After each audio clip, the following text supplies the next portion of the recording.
आज शुरुआत भारत के लोकतंत्र से करते हैं। हमारे लोकतंत्र में democracy versus too much democracy को लेकर काफी चर्चा होती है, जिसका मतलब होता है लोकतंत्र बनाम जरूरत से ज्यादा लोकतंत्र। जरूरत से ज्यादा लोकतंत्र तब माना जाता है जब गलत को भी हक और अधिकार मान लिया जाता है। इससे लोकतंत्र में मॉब डेमोक्रेसी का विचार बल लेता है, जिसे भीड़ का राज या भीड़ तंत्र भी कहते हैं। और आज हम इसी भीड़ तंत्र का एक विश्लेषण करना चाहते हैं। ये तस्वीरें जो हम आपको दिखा रहे हैं, ये राजस्थान के जयपुर जिले से आई हैं, जहां देर रात चोमू कस्बे में हिंसा भड़क गई। हिंसा भड़कने का कारण यह था कि पुलिस एक मस्जिद के बाहर हुए अतिक्रमण के खिलाफ कार्रवाई करना चाहती थी। पुलिस के अनुसार उसने मस्जिद के संचालकों को इसकी सूचना भी दी थी। उन्हें यह बताया था कि मस्जिद के बाहर सड़क किनारे जो पत्थर रखे गए हैं वो नियमों के खिलाफ हैं। खुद मस्जिद के संचालकों ने इन पत्थरों को हटाने पर अपनी सहमति दी, लेकिन आरोप है कि जब इन पत्थरों को वहां से हटाया गया तो कुछ लोगों ने बाउंड्री बनाने के लिए मस्जिद के बाहर बिना अनुमति लोहे की रेलिंग लगाने का काम शुरू कर दिया। और जब पुलिस की तरफ से इस अतिक्रमण को रोकने की कोशिश हुई तो वहां मौजूद लोगों ने पत्थरबाजी शुरू कर दी और हालात इतने बिगड़ गए कि पूरे कस्बे में इंटरनेट को बंद करना पड़ा। इस हिंसा में 6 पुलिसकर्मी घायल भी हो गए। आप भी इन तस्वीरों को गौर से देखिए।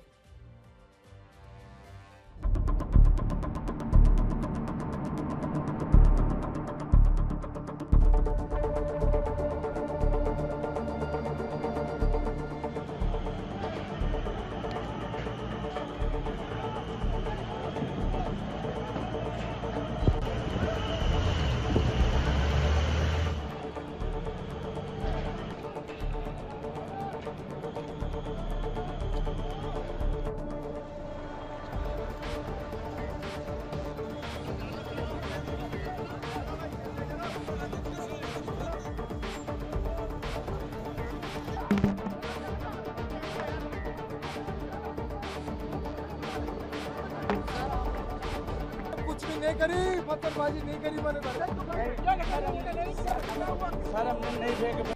इन तस्वीरों में आपने वही भीड़ तंत्र देखा जिसका जिक्र हमने शुरुआत में किया था। अतिक्रमण को अपना अधिकार समझने वाली इस भीड़ ने न सिर्फ लोकतंत्र की सीमा को तोड़ा बल्कि कानून को भी अपने हाथ में लिया। इस घटना से यह भी साबित हो गया कि भारत में सबसे खतरनाक गठजोड़ धर्म और अतिक्रमण का है।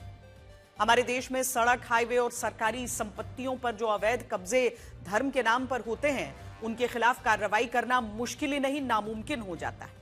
ऐसे मामलों में अतिक्रमण को धार्मिक रूप मिलता है और फिर सालों साल ये मामले या तो अदालत में लंबित रहते हैं या जयपुर की तरह इन मामलों में कार्रवाई होने पर हिंसा की जाती है। इस मामले में भी जिस मस्जिद के बाहर से अतिक्रमण को हटाया जा रहा था वो लोकतंत्र और कानून के दायरे में था, लेकिन इसके बावजूद मस्जिद के बाहर इकट्ठा हुई हिंसक भीड़ ने पुलिस पर हमला कर दिया।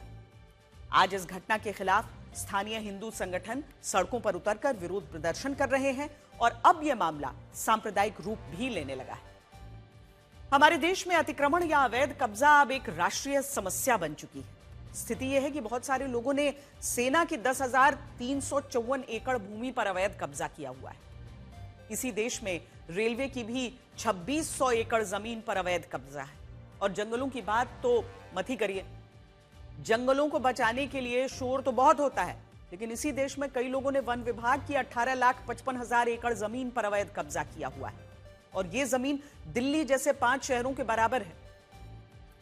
इसके अलावा फुटपाथ और सड़कों की हालत और भी खराब है। अकेले दिल्ली शहर में 40% फुटपाथ ऐसे हैं जिन पर अलग अलग लोगों ने अतिक्रमण किया हुआ है।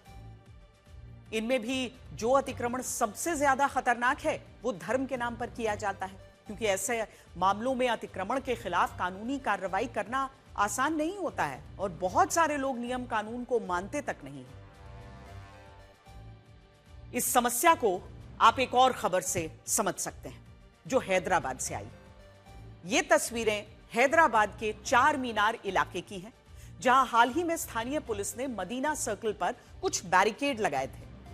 इसके पीछे मकसद था चार मीनार इलाके में भारी भीड़ और ट्रैफिक को नियंत्रित करना, सकरे रास्तों पर वाहनों की अनियंत्रित आवाजाही को रोकना और यह सुनिश्चित करना कि भारी भीड़ और ट्रैफिक के कारण भगदड़ जैसी स्थिति न बने।